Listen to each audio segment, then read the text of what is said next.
This case is called the Ferryman. It was published under that name some years ago in the Journal of Sound Play Therapy, and it concerns a 49-year-old man who came into the emergency room with a small bowel obstruction. He'd had a previous episode, and on this occasion we offered him surgery, but he declined, and as he wasn't tender in his abdomen, his vital signs were okay, we left him till the next day when he decided he did want the operation. And when we did the operation, we found a tumour in the cecum, and we did a right hemicolectomy. Subsequently, he was seen by the oncologist, who decided to give him a course of chemotherapy at that time. And he came to see me in my rooms to have a look at sound play and perhaps get involved. And he did get involved with this. At the time, I offered sound play to any patient I had who had cancer. I just want to explain to you a concept of Jung's called the anima and animus, which is important in this case. Inside every man, there's an image of for what for him is the perfect woman. And inside every woman, there's an image of the perfect man. Jung called these inner energies the anima and animus, the male and female version of that word, which is a Latin word for soul. And I'm going to talk from the man's perspective now, but this anima in a man is in his unconscious, but it's not just his own unconscious, that's the personal unconscious. It's connected to the collective unconscious and to the experience of the feminine throughout history. It's also coloured by his own experience in his personal unconscious, his own experience of his mother when he's born, and as he grows up in infancy and is exposed to other women as well. So that's the personal aspect of his unconscious anima. So if I then meet someone, I talk about myself now, but if I meet someone who I fall in love with, they usually have a hook on which I project this image of the perfect woman. And the hook could be a physical attribute, but very often it's a psychological one. And through them, I have access to this anima energy, and it's a powerful experience. And in Jungian analysis, it's a very important piece. The masterpiece of analysis, they say, is integrating the anima or animus. So when you lose contact with your partner, if they left or died, you're cut off from that energy of your own, and so you suffer. And that's part of the story in this case. So this is Sean's first tray. I'm calling him Sean, that wasn't his real name. He says, "This is the little place where I lived and grew up. Dad was very kind. He couldn't read, but he could remember stuff line by line, and my mother often read to him. He gave away a lot. He was 68 when he died. He is still at home in some way." And you can see in this picture, on the right side, there's a boat, and just beyond the boat is a structure which is actually a church. You might be able to see it that clearly. But these are the two significant pieces. And a boat is about making a journey. And the church will come up at the very end of his session, at the end of his work. And that's why I'm drawing your attention to it. And this is his second picture. And he says, "My mother and father were very good to me as a child. We used to make toboggans, and they used to tell ghost stories. We had a snowmobile. It was a happy time. We had horses and tractors."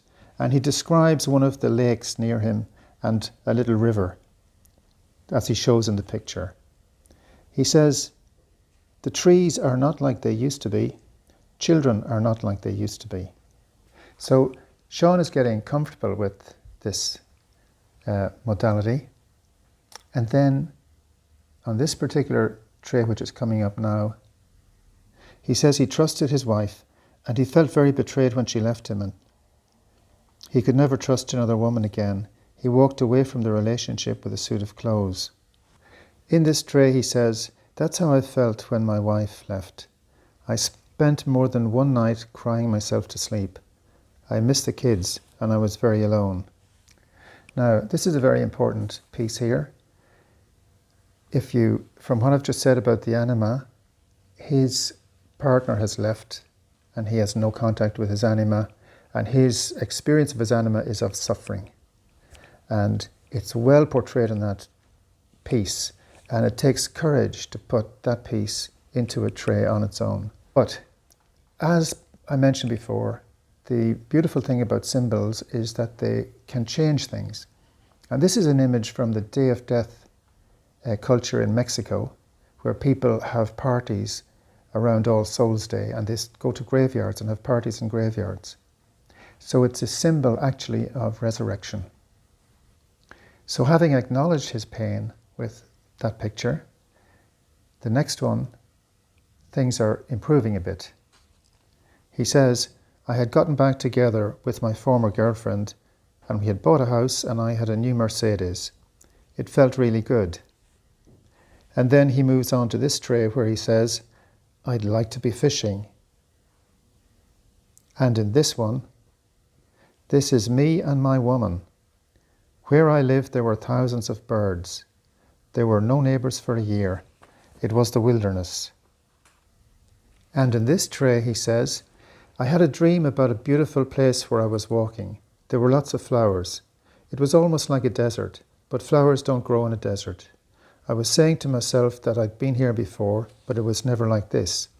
It was full of birds' nests. 2 nights in a row I had this dream.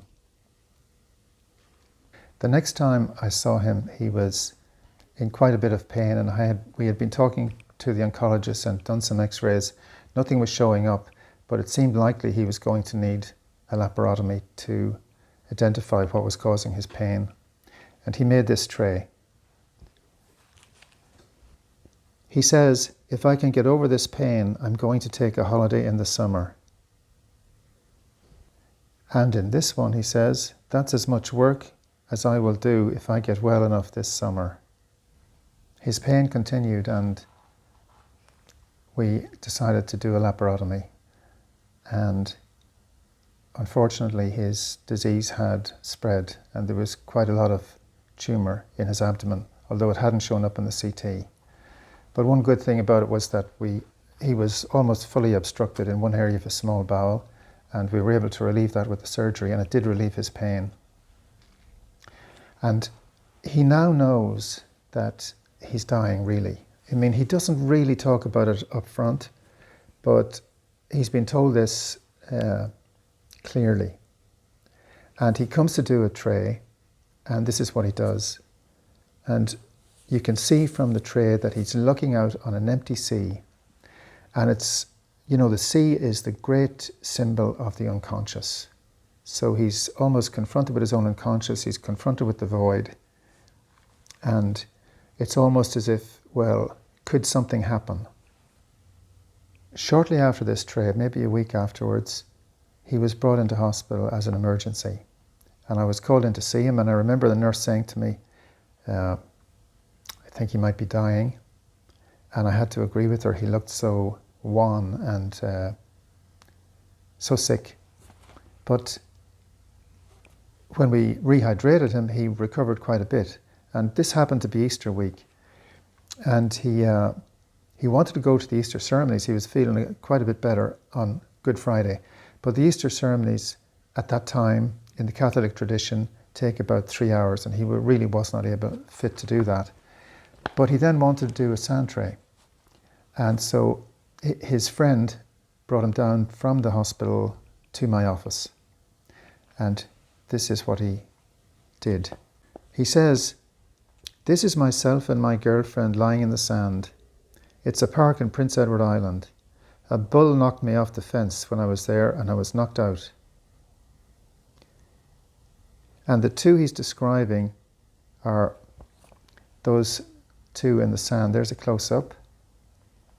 And it actually felt on the day like he was saying goodbye. He was very weak. And at the end of the session, he still wanted to go to the church, and I agreed to go with him and his friend. At this stage, the ceremonies were over, and he went into the church and prayed before the crucifix, which was exposed there on Good Friday.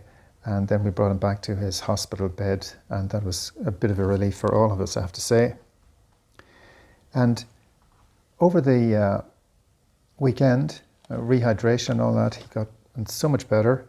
And on Sunday, he wanted to go to the services. This was Easter Sunday, and it seemed to be reasonable to let him. And again, his friend took him and brought him back to the hospital. And on that evening, he wanted to know if he could do another sand tray, and I agreed. And as you can see, this slide is not very good. It was damaged at the time, so I've reconstructed it as best I can. And I draw your attention to the individual standing at the front of the boat. And this is seen as the ferryman. This man is in the dying process, and he's going to carry himself, if you like, across the River Styx. So he projects this in his unconscious, this individual who's going to take him across. And it's a person in a morning suit, a formal kind of person. And this was his next tray. And it's damaged as well, but I couldn't reconstruct it because I didn't really have enough of the pieces. But you can see there's a lot of energy. There are boats there again for this journey. And you can see in this slide that formal person, which we call the ferryman, is there again. In this tray, which is a lovely tray, has a lovely feel about it, he says there's a big strip of grassland. We bring the horses and sheep out there in the spring.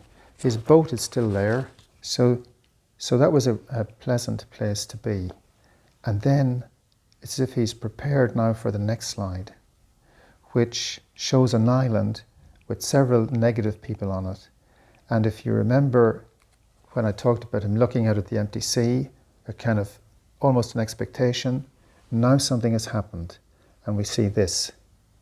So of this tray he says, we're having a picnic. These fellows can't get me. And he told about a dream he had at this time, in which he went to Labrador and made a lot of money. On the way back, the boat sank. I lost all my money, but we were rescued by a helicopter and a boat. I felt great the next day. The boat took the cancer with it. I had a lot of dreams like that. The end result was I didn't make any money, but I got better. Cancer is in the path of life to strengthen you up for other things.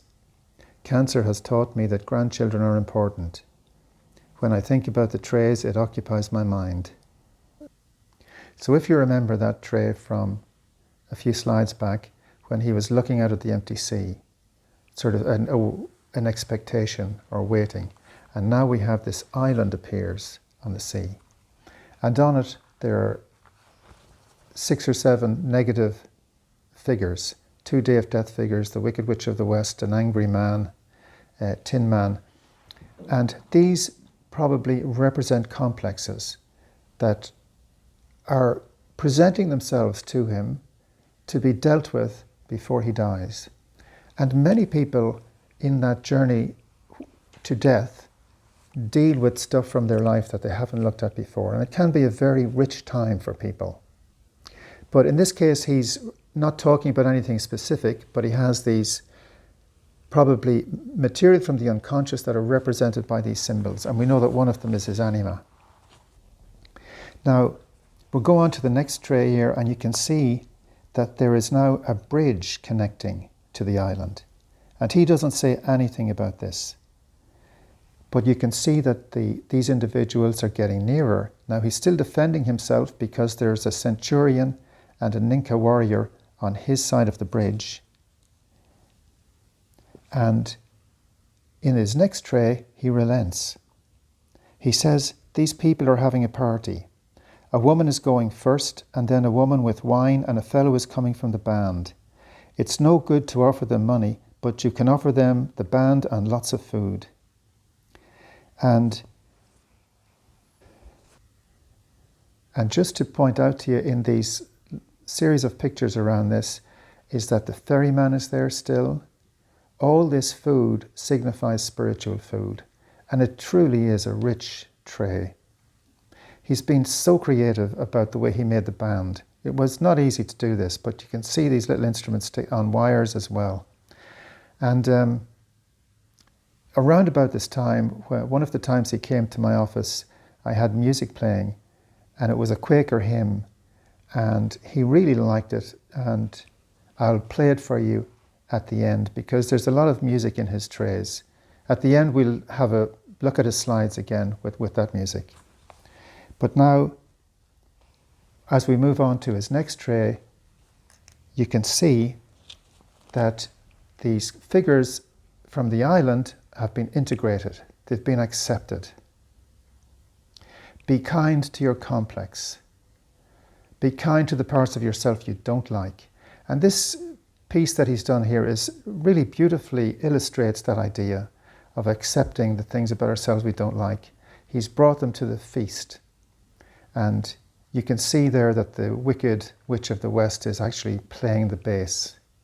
And the straw man or tin man is playing another violin as well.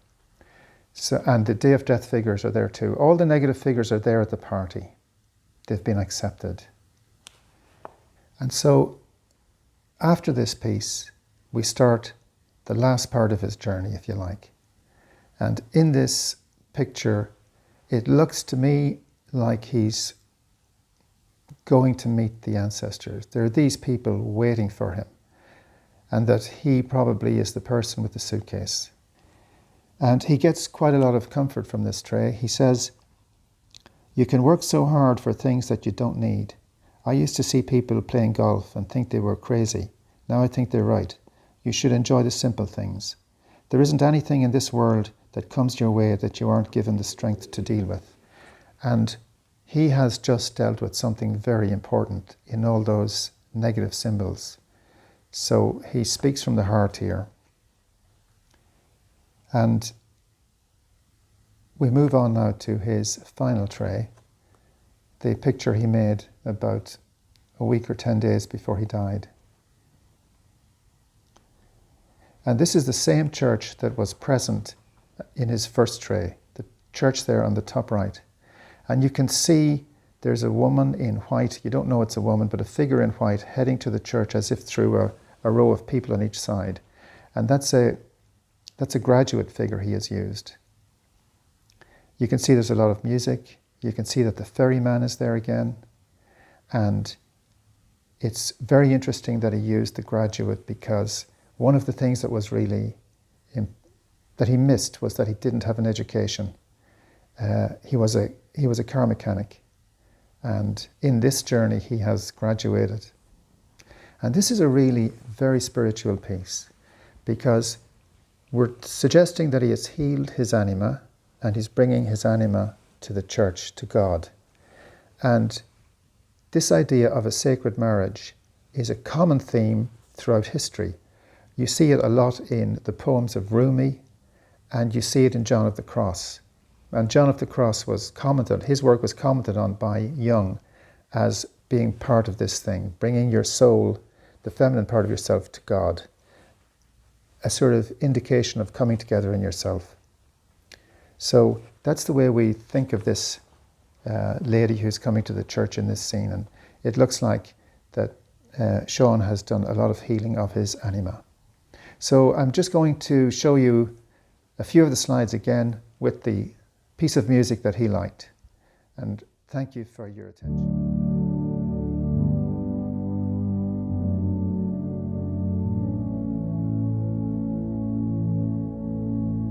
My life goes on in endless song above earth's lamentation. I hear the real, though far off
bold